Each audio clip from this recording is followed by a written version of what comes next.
This week, we saw Manchester City star player Kevin De Bruyne put pen to paper on a lucrative contract extension at the club, tying him down until 2025 in a deal estimated to be worth around £80 million. The most interesting thing about this deal, however, is that he negotiated this deal without the use of an agent.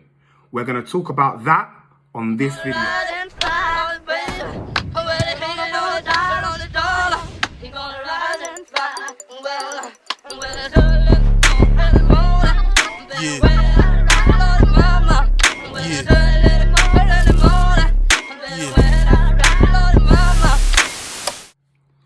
Welcome back to the channel, people. I hope you're all well. It's your boy Budge here, and of course you are tuned in to Talk to Budge.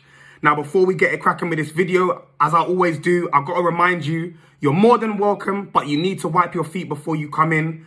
Please, guys, hit that subscribe button, hit that like button for this video, and make sure you sign up to notifications so you're always aware of when a new video drops, which is, of course, on a daily basis.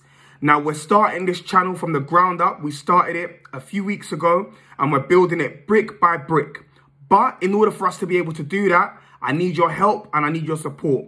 I need you not only to like and subscribe, but I need you to share this video and share the platform and the channel with your friends, your friends that are interested in football, your friends that are interested in boxing, your WhatsApp group chats, your work emails and colleagues at work and all the rest of it. Please, guys, let's help build the Talk to Budge brand and the Talk to Budge platform. I need your help in being able to do so. Also, I want to hear from you in the comments. If you have a perspective, if you have a point of view, if you agree or disagree with what I'm saying, or you have a different way of looking at things, I want to hear from you. Ultimately, that is what this platform was built for. It's built for you to talk to me to talk to you, hence why it's called Talk to Budge. Okay, anyway, let's get it cracking.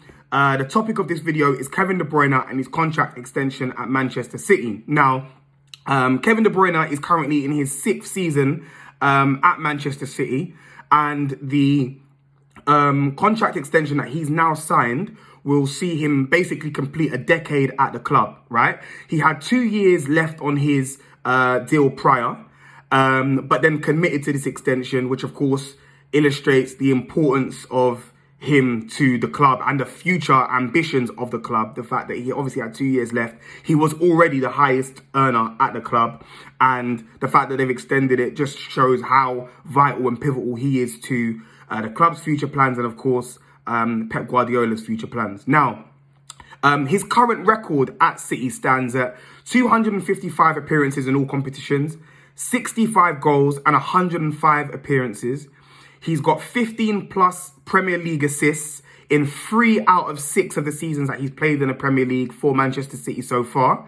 And he's got 11 assists in the Premier League so far this season. So, of course, with 8 games left to play, he's more than capable of being able to make this his 4th season out of 6 at City, where he's got 15 plus assists, only 4 left to go. And whilst being at City, he's also won 2 Premier Leagues, 1 FA Cup and 4 Carabao Cups, right? So he has been central to their success in recent years. Now, it doesn't take a rocket scientist or a brain surgeon to see how important Kevin De Bruyne is to Manchester City, right? Everything goes through him. Everything that City do well, he fundamentally is a part of, right? Even Stevie Wonder can see that. What is very interesting is the fact that naturally, because he is so important to the club, you would assume or suggest that negotiating a deal to extend his contract at the club wouldn't necessarily be a difficult thing to do, right? However, what's really interesting, as I alluded to in the intro, is how he went about negotiating this contract extension at Manchester City, and I'm going to explain why. So there was no agent involved in this deal. He only had his lawyer and his dad, who weren't even in the country. So they were abroad, and I imagine that they did this through Zoom. And he was present with of course, the Manchester City representatives and so on and so forth. And his dad and lawyer remotely contributed to this as well. And that's how they managed to hash out the deal and negotiate the terms. But what Kevin De Bruyne did is he basically commissioned data analysts to assess his influence at Manchester City and his relative importance to the club, as well as looking at how well the club is set up for future success in the next few years, based on the stats and qualities of the existing squad at the moment, as well as their ages. And basically, with all of this data on his importance and how well the club are set up for future success and how integral he's going to be to that success based on his stats and his numbers, he was basically able to demonstrate how important he is to the City and negotiate an increase in his weekly salary based on those stats, right? He was already, like I said, the highest paid player at the club, but this new bumper contract basically cements that, like, and underlines that. The rumor is that he's going to be earning about 400k a week. And like I said, it is over a 4-year term. So it's going to take him up to 10 years at the club. And in that time, in the next 4 years, he's going to earn around about £80 million. Now, the reason why I wanted to speak about this is purely because of the fact that this is such a seismic shift. For so many years and for so long, agents have been so important in brokering deals for their clients, for players, for clubs, for managers even.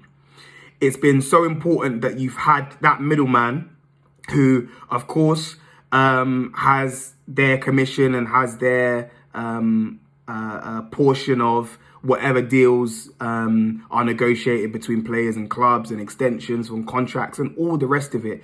It's been that way for so long that's the norm, right?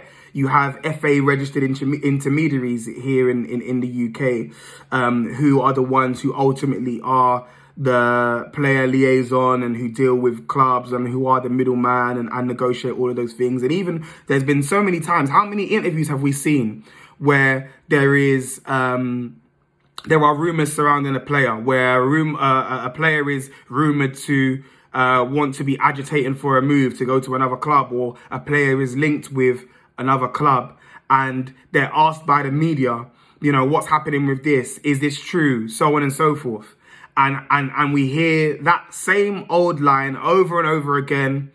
About a player. It's got nothing to do with me. I'm just focused on my football. I'm just worried about what I'm doing on the pitch, and everything else is being left to my agent. Right? We've heard it in so many player interviews and all that kind of stuff. Wherever there has been speculation about a club moving for a player or a player wanting to move and all that kind of stuff. Could this move by Kevin De Bruyne signal a significant change in the approach that players start to have? Because what often happens is one person does it, and if they're successful in doing it, then, other people start to jump on board. And we've seen the seismic shift in player recruitment at clubs as data science and stats have become growing in importance, basically. So years ago, you would have scouting networks, extensive scouting networks at clubs who would represent the clubs in different countries and different regions of the world. And they would go and they would watch players extensively, and there would be a whole process around the number of times that a scout would go and watch a player, and then they would get someone who's more senior in the scouting network at that club to go and see the player and go through those steps and those stages in the recruitment process of a particular player. And now, with the emergence of the data and analytics in football, it shifted the approach of so many clubs, so much so that we hear now, how many occasions have we seen where clubs have signed players having not even seen them play much, but purely down to stats, purely down to data, purely down to analytics, you know, and that has changed the landscape completely. You've got clubs that now are relying entirely on stats, clubs that are using a part stat, part typical, what you would regard as typical scouting approach. But it's just come in and changed things so significantly now that you know, the game's moved on from your old routine and standard ways of player recruitment. And I wonder if that is also going to be the case going forward for players. Will we get to a point in future where agents become obsolete when it comes to player negotiations? Maybe not necessarily because of, maybe not necessarily in transfers from one club to another, because I think you're always going to need some external support on that front.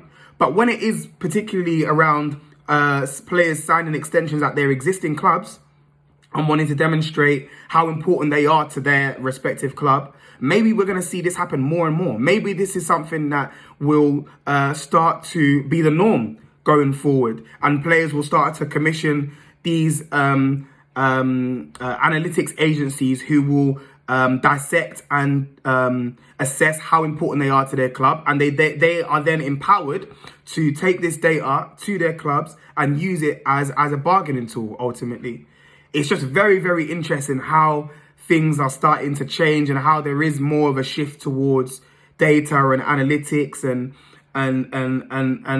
you know, less of a traditional approach to things. And I think it's definitely something that should be observed going forward. It's not something that we've seen before. It is very, very new, but we need to absolutely watch this space. And the reason I'm doing this video is because I've seen, I've heard, I've read the articles about this new deal, and I haven't seen anyone speak about it.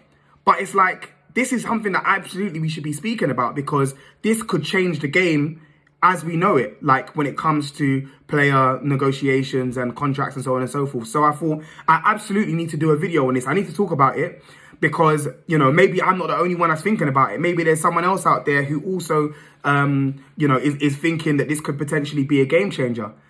Let's wait and see. But anyway, ultimately, that's my take on it. I just think it's very, very interesting going forward, and what the landscape could change and shift to in the near future. We have to wait and see. But that's my take on the matter. What do you think? Do you think that going forward that agents are going to play less of a role in negotiating contracts because players can now use these kind of agencies to help broker their deals? And of course, which means that there is more money for them ultimately, because they're not having to pay agents, but of course having to pay those agencies to do the work in all of that assessment and data collection. But let me know your thoughts on it. That's my thought on the matter. Let me know what you think in the comments. Another reminder for you to hit the like button, hit the subscribe button, sign up to all notifications so you're always aware of when a new video drops. And I'm going to catch you guys on the next video. Budge, over and out.